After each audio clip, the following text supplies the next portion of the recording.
Yo, what's up everyone? Abgor here. Today, I'm back here for another banging video. And so you guys read the title, you already know what I'm about to talk about. Today, I'm making a part 3. Yes, you heard that right. Part 3 of why AEW sucks. Now, I made 2 previous parts. The first part of my video had over 10,000 views, which is one of my most popular videos. And I believe it's my most popular commentary video that I did. Of course, people had gotten their feelings, you know what I'm saying, and they had something to say. Same thing for my part 2 video. People got their feelings again. People had stuff to say. And now part 3, I'm pretty sure the same thing's going to happen again, but I really don't care, man, to be honest. I'm not really worried about it. But yeah, this part 3. So this is probably the final part that I'm going to do of this AEW Sucks series. So, yeah, so I have 16 reasons right here.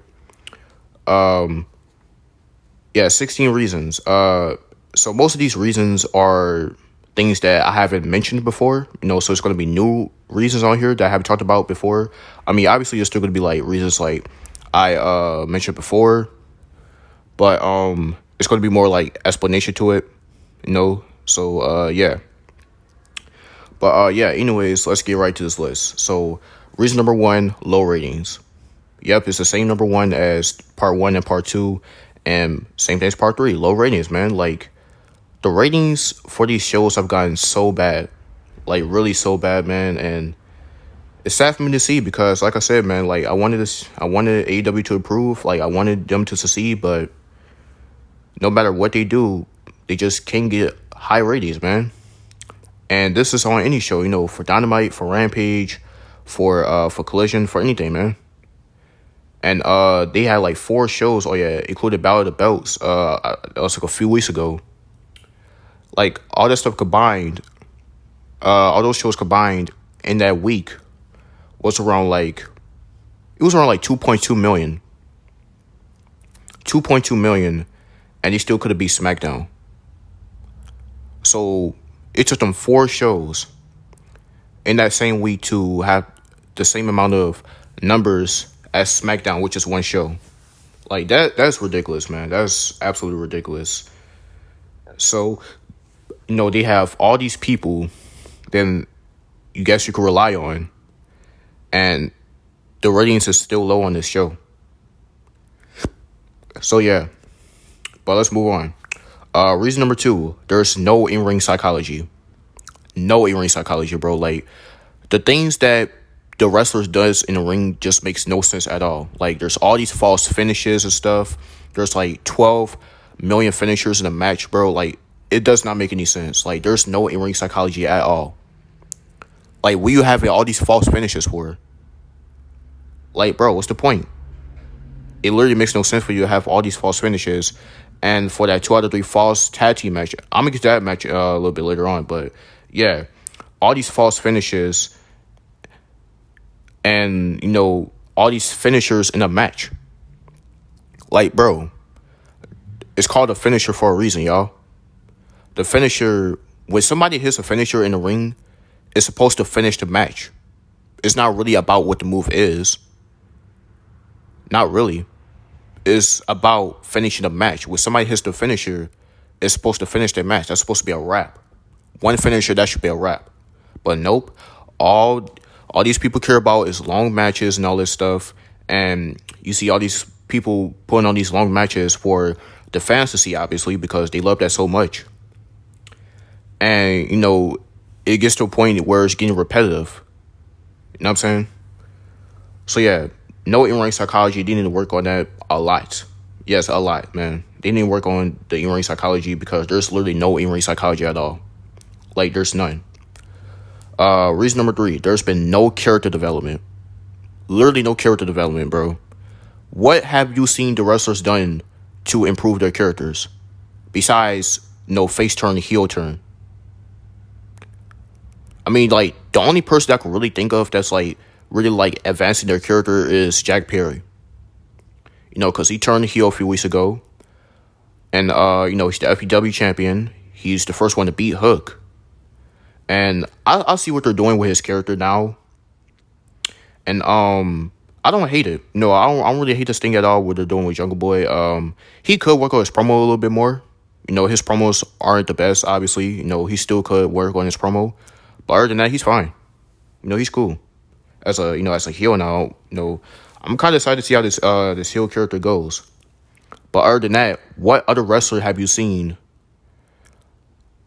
Have they done to advance or put development in their characters? You seen nothing, bro. You literally seen nothing in anybody to advance their characters.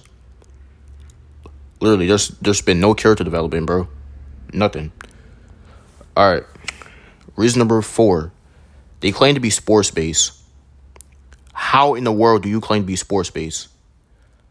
And I don't know how I have mentioned this in the last 2 parts, but I'm mentioning it right now. How does AEW claim to be sports based to myself? Oh, we're gonna work on we're gonna focus on our hardcore audience, and we're gonna keep putting on matches. But yet, almost every single week, y'all put this sports entertainment crap, and having all these people dancing in the ring and all that stuff when it's supposed to be serious, right? It's supposed to be serious wrestling, right? Okay, bro. Yeah, you see all this stuff. You see all these people doing all the goofy stuff, and you see all these other wrestlers, putting all their goofy talents or whatever. Like, bro, I thought it was supposed to be a TV-14 show.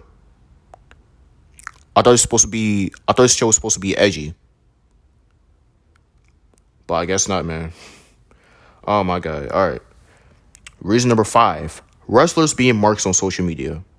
Now, I know this reason isn't really particularly focused on why AEW sucks, but it's still a reason because this goes to show what type of wrestlers AEW has.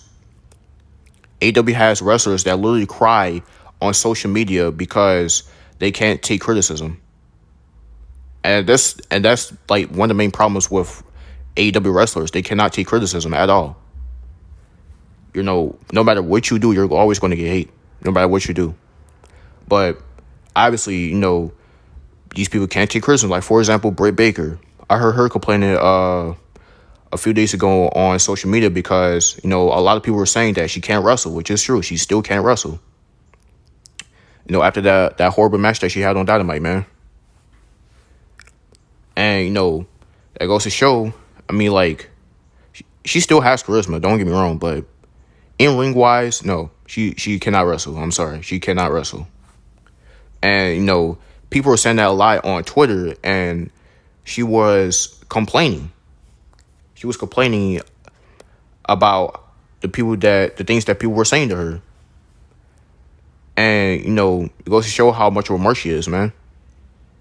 Like, come on, bro, stop worried about what these people say, and just do your job. And that's the thing with AEW, because if most of these wrestlers can't wrestle, then they don't have a performance center. Obviously, AEW doesn't have a performance center because Tony Khan doesn't know how to get one. He probably does know how to get one, but he doesn't want to get one, I meant to say. Bro, I've been saying this for over a year now. Get a performance center, bro. Get a performance center. Train your wrestlers so they get better in the ring. And maybe the work rate could be no better. Because pretty much half of that roster can't even wrestle for real. Probably more than half of that roster, if we're being honest. So, yeah. Moving on. Reason number 6. Their matches are not believable, bro. It is not believable. And this goes to for the in-ring psychology stuff, too. Like, bro, what matches and the outcome of the match is believable? Orange Cassidy, for example, he's been going over all of these guys. All of these guys that Orange Cassidy's been going over. And his reign is getting repetitive now, too. Anytime you see an Orange Cassidy match, you pretty much expect what's going to happen. And you see all these giants pretty much getting squashed by under 200-pound Orange Cassidy. Like, it just doesn't make any sense, man. It just doesn't make any sense. And then, of course, all these fans just over Orange Cassidy so much. Like, bro, what is so special about Orange Cassidy? Please tell me. Somebody please tell me in the comments. What is so special about Orange Cassidy? Please tell me. Because I would really love to know. But yeah, man. Like, there's matches that are not believable. And, of course, they're going to cater to these indie marks what I'm going to get to in a sec, too. And, no, it's just ridiculous. But, yeah, reason number 7. Collision is failing.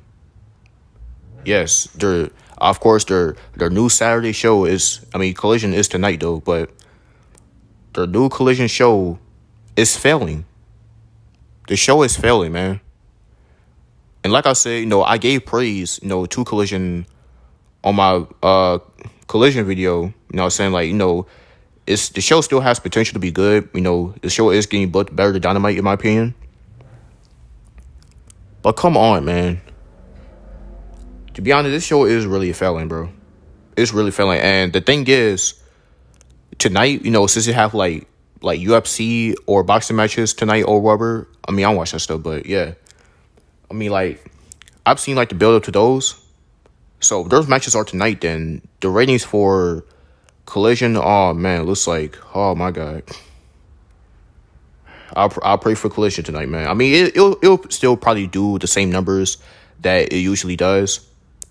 But for the most part, since boxing and UFC matches is tonight, it probably won't, to be honest. But yeah, man. All right, reason number 8. The titles have no value. Tell me one title in AEW right now that has value. Tell me. None of those titles in AEW are prestigious. Literally, bro. Matter of fact, I'll go over every title right now. Okay, the AEW World title. What's MJF doing with the title now? I understand, he's in this little story thing with Adam Cole with the tag team stuff. But what was he doing with his title? He's doing nothing with his title right now. He hasn't done nothing since Double or Nothing. Matter of fact, no. He hasn't done nothing since Forbidden Door, if we're being honest. But come on, man. The TBS title, what are they doing with the TBS title since Jay Cargill doesn't have it anymore now? Besides a couple defenses here and there. And this goes for any title too.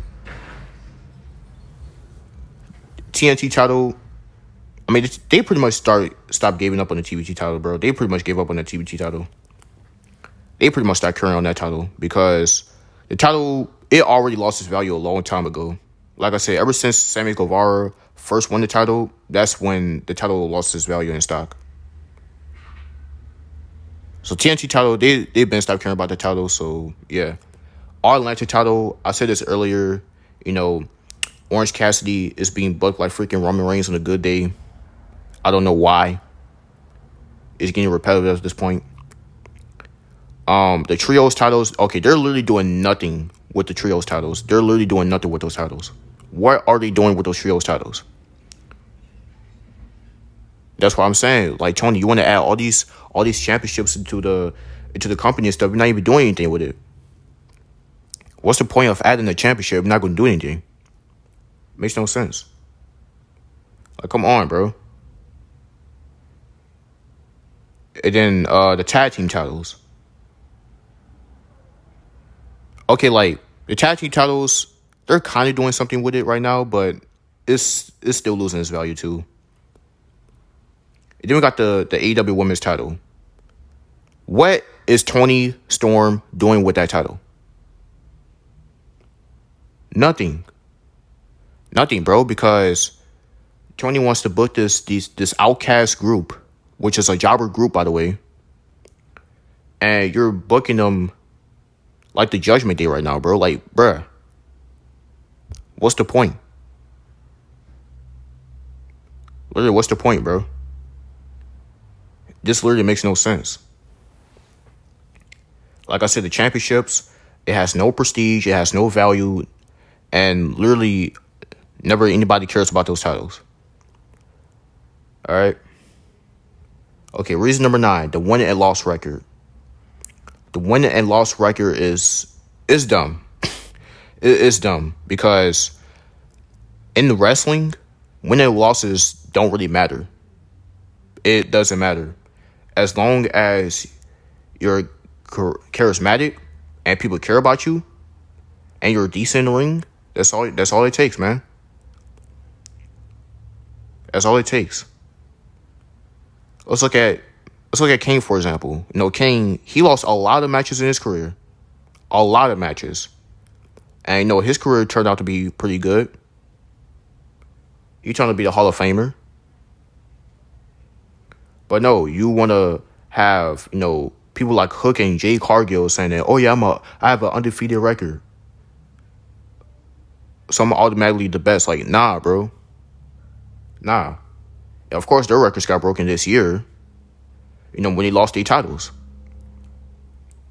Jay Cargill lost her title. Her record got broken.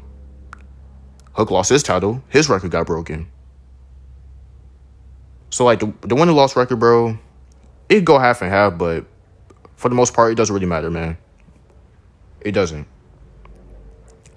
All right, reason number 10, the booking. Oh, my God, bro. Like, the booking, it has been some of the worst booking I've ever seen. Like, you guys, if you've been watching my channel for a while, you already know how I feel about the AEW booking. It's absolutely ridiculous, man. Absolutely ridiculous. Like, come on, bro. Like, what is great about, the AEW booking? What's great about it? Nothing is good about the AEW booking, man.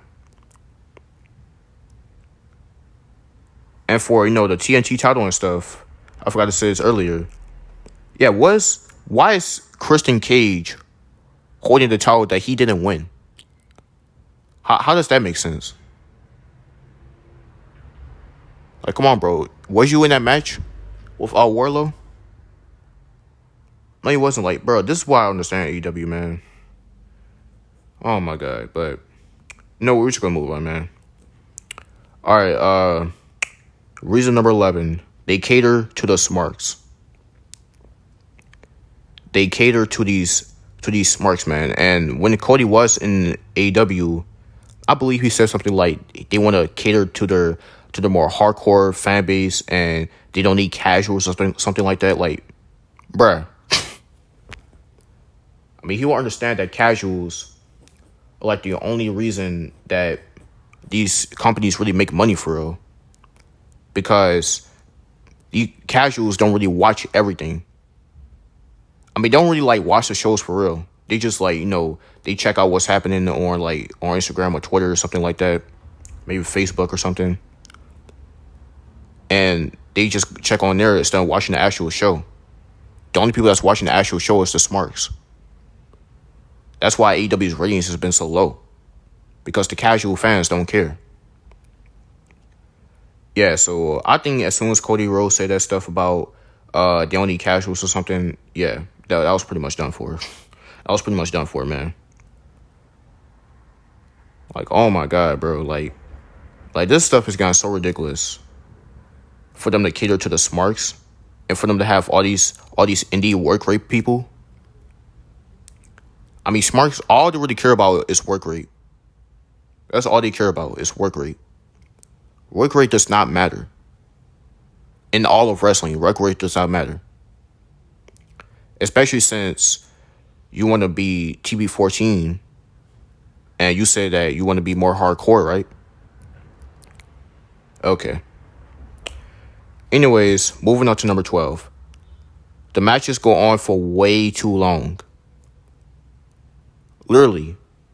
The matches go on for way too long. Like, bro, what is the point of having all these long matches that people are not going to watch all the way through?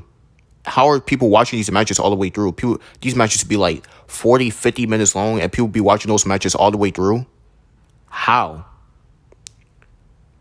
For example, man, the 2 out of 3 Falls match between Bullet Club and FTR on Collision a few weeks ago.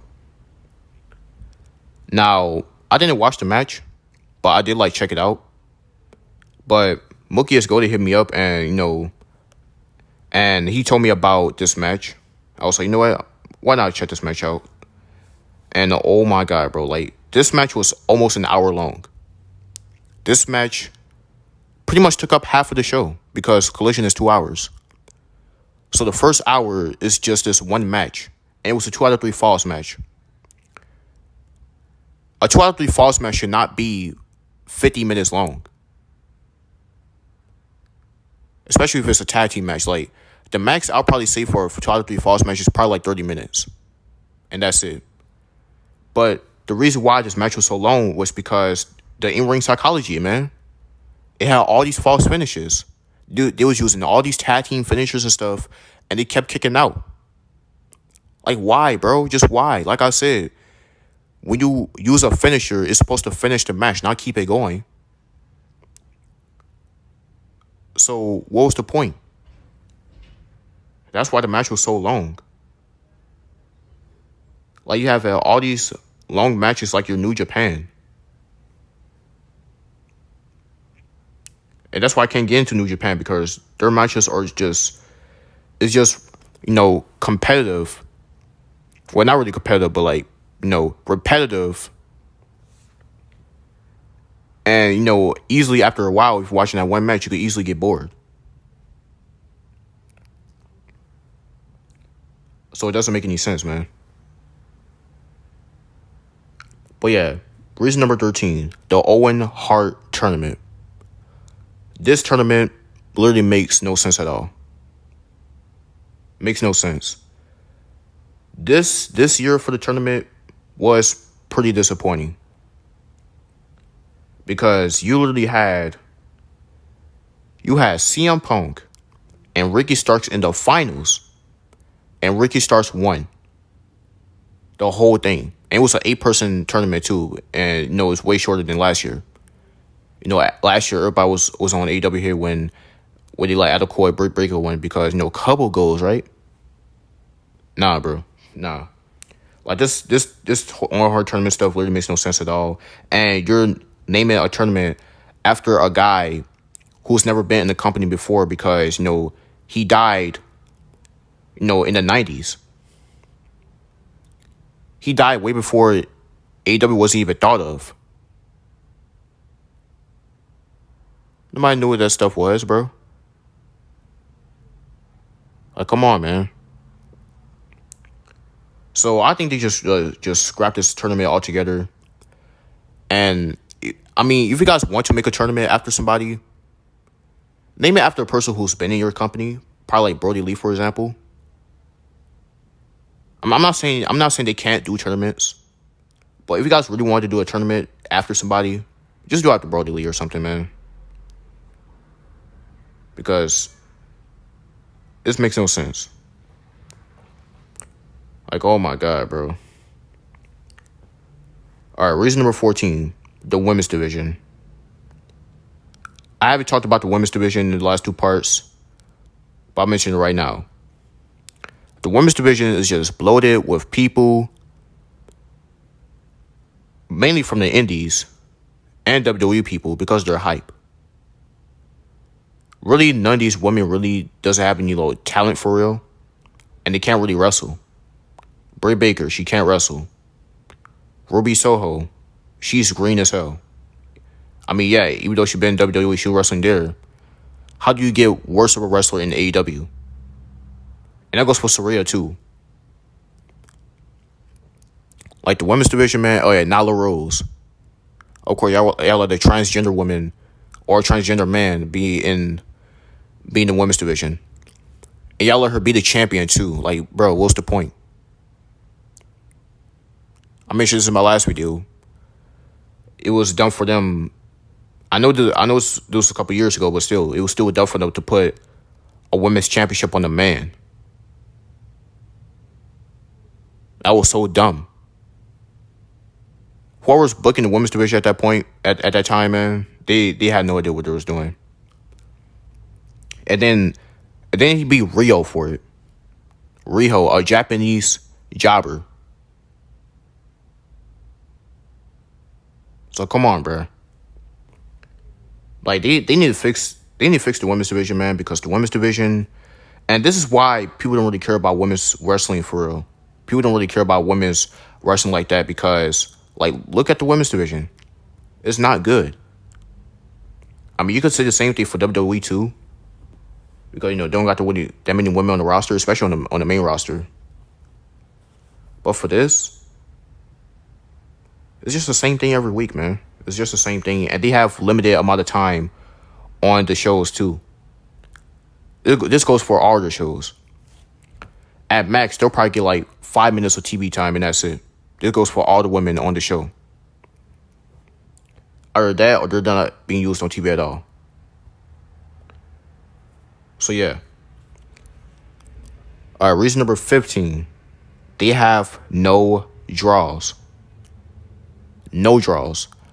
Who on that roster right now is a legitimate draw? And I bet not hear any of y'all say CM Punk, because CM Punk is not a draw.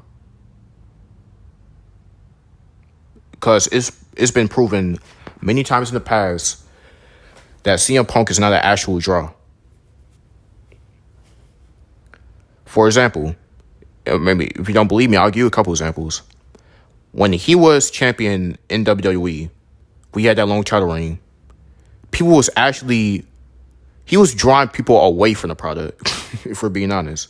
He was drawing people away from the product when he was WWE champion for that 434-day reign, whatever. And it was forgettable. People don't really remember that reign. A forgettable 434-day title reign. And then when he first came to AEW, the highest he drew was 1.1 million. That's the highest he drew. And that was on Rampage. And then he comes back, for the debut of Collision. He draws 800K. And that's it. Which is basically the same numbers as Dynamite. And right now, the numbers right now is pretty much the same numbers as Rampage. But people don't really care about Rampage like that because most of the shows be taped anyway. It'd be right after Dynamite, so what's the point of watching Rampage? It was just going to be leaked online and stuff. People could be like, the shows be leaked online? Oh, okay, I won't watch them. Because people already, got what they wanted. So they're not going to watch. And if you really think that 800K is a lot of people, then I don't know what's wrong with you, bro. Either that or you just mark in total. Who else? Oh, yeah, Jon Moxley, not a draw. Samoa Joe, not a draw. Orange Cassidy, definitely not a draw. Oh, my God, like, you have all these people as draws, right? Okay. Reason number 16, the final reason, and I feel like this is a big reason, too. They rely on indie wrestlers and not their homegrown talent. Like, I feel like AEW really needs to make a homegrown talent. And I'm not talking about the 4 pillars and stuff. Like, no. I'm talking about a talent that made their pro wrestling debut in the AEW and not in the indies. MJF, he was in the indies before he went to AEW. So I don't want y'all to say any of the 4 pillars. Because none of them have made their in-ring debut, their pro wrestling debut, I meant to say, in the AEW. They need to make a homegrown talent that people, could, be fans of. Because if you're relying on all these other people from these other companies, then it's just going to be another indie mark fest. You know what I'm saying? And that's exactly how NXT Black and Gold was. They were just relying on all these people from the indies because of their hype.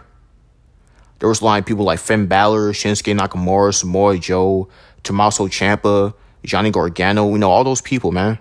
There was relying on those people for NXT Black and Gold because of their hype. And it's pretty much the same thing for AEW too. They're relying on these people because they're hype. They're not really relying on them, because they're homegrown. Like, no. And you see what WWE is doing. They in NXT, in the Performance Center, they have a lot of homegrown talent, and they still have talent who hasn't even made their in-ring debut yet. You know what I'm saying? Braun Breaker is a perfect example. You know, all his matches were in NXT. He's a homegrown talent. And that's good, you know what I'm saying? But for AEW, like I said, they're using all these people from the indies. None of these people that made their in-ring debut in the AEW, man. It's just sad. So yeah, I feel like AEW really needs to make a homegrown talent. And also so the casual fans could be over with them as well. And if you make a homegrown talent, then I feel like your ratings could be better. You know what I'm saying? So yeah, man. That's all of my reasons right there. Like I said, this might be my last part of my AEW sucks because this company pretty much stopped caring a long time ago. But yeah. Anyways, those are my list. Let me know the guys. Let me guys know down in the comments what you think. What AEW can do to improve their show, because this company is not perfect. It's not all the best in the world. So I don't want to stop you complaining. And yeah, man, I'll see you guys next time. Peace.